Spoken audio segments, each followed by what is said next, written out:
अस्सलाम वालेकुम वरहमतुल्लाहि वबरकातुहू। ये जो मुसलमानों में एक नया ट्रेंड स्टार्ट हुआ है,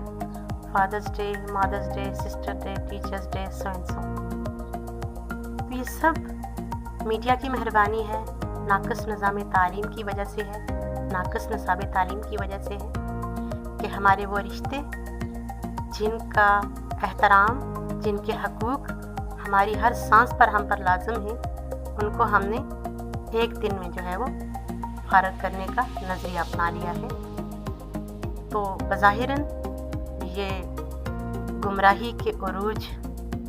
और इस्लाम की तालीमात के ज़वाल का ज़माना है, जिसको मुसलमान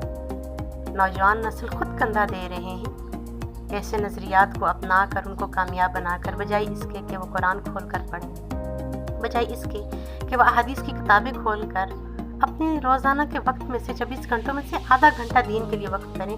खुद सीखें, समझें कि इस्लाम है क्या, बजाय इसके कि जो मीडिया उनको सिखा रहा है Valentine Day, Father's Day, Mother's Day, फलां डे, कि इनका क्या वजूद और क्या तसव्वुर और क्या हुक्म है इस्लाम में। इस तहकीक के बजाय इसको अपना रहे हैं और इस रवैये ने हमें कहाँ पर ला खड़ा किया है। इसको अपने एक शेर में बयान किया है मैंने कि तकलीद की रवश ने कहाँ ला खड़ा किया, तकलीद की रवश ने कहाँ ला खड़ा किया, रिश्तों के फ़र्ज़ व कर्ज़ को तहवार कर